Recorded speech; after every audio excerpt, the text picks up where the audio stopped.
we're going to be talking about January and whether that's really the busiest time of the year for therapists, or is there some other time that is the best to book clients? So I was giving a lot of thought to this because I see a lot of people posting in Facebook groups now, like, January was supposed to be really busy, but I see a lull in calls. I haven't booked as many intakes as I wanted to. What's going on? So first and foremost, I want to say that there are a variety of reasons why January may or may not be a great time for your private practice. I think the first thing you want to look at is your location. Every geographical location is different. We are lucky in some ways in South Florida because the weather is pretty much the same all year long. We do have to contend with hurricanes. So when we have hurricanes, warnings, these kinds of things, yes, people stop booking. But for the most part, the weather is pretty much the same. It's no lower than 50 and like 95. And most of the time it's between like 70 and 90. And rain, people are used to rain here, so it doesn't necessarily impact us. In other areas, I'm just thinking like in the north where, kids might be out for snow days, or, there are other like snow storms that come through or things that are going to impact people's scheduling. There might be other things like people's travel plans. I had a friend who moved up north and she was really surprised at how many people traveled over the summer, for instance. She didn't realize that her whole practice would pretty much be traveling, through the months of, June, July and returning in August or something like that. And so that was really eye-opening.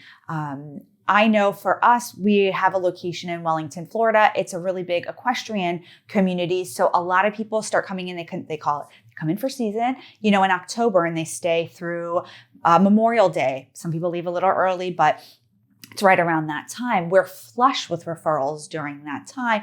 And again, in the summer, it's not slow, but it doesn't look the same as it does in those other months.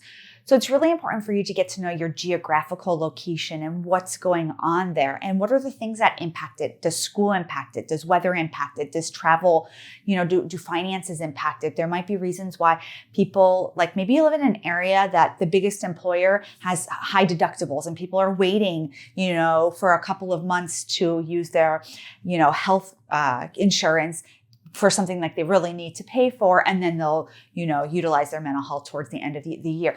There's just a lot of things to consider. So you usually need some good data, at least 1 year of tracking your referrals to see when your busiest time is. I'm always really surprised when I look at our referrals is to see when we really are the busiest. Last year, I can say we got really busy in like May and June, which was kind of surprising to me because we're getting ready to go into the summer. But I think because we were going into the summer and people were going to have time off, we got a lot of referrals, and May ended up being one of our best months for referrals.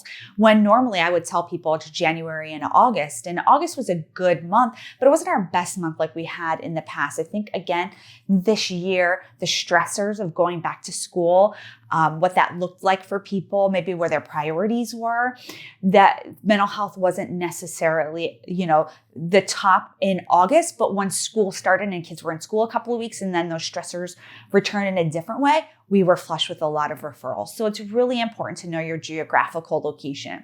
It's also important to know your ideal client. When would your ideal client likely seek services? If I am going to be traveling for most of the summer, I might not seek services in June, July, August, or I might try to secure a therapist earlier than that to make sure that I have a therapist through the summer. If I am somebody who, travels a lot in the winter, maybe I'm into winter sports or something, then they may not, you may have to plan according to that. I know a lot of people do take off like the last 2 weeks of the year because so many of their clients take off. They're traveling, they're not going to appointments, they're doing a lot of different things with their lives. So it's important, again, to have at least 1 year of data to see what that looks like. I'm going to give you a couple other tips on how to know when the best time to build a practice is. But first, I want to thank our sponsor, TherapyNotes. What really stands out right now with TherapyNotes is their commitment to their customers and not raising their rates and really providing excellent customer service to anybody that uses TherapyNotes. You can pick up the phone, you can get the support you need, and they're so great at that. So I want you to check out TherapyNotes, whether you're doing a virtual practice because they have a free telehealth option, an in-person practice. You can bill directly through there. There's a portal. There are a lot of things integrated into the system that make it running your practice smooth. So be sure to check out TherapyNotes.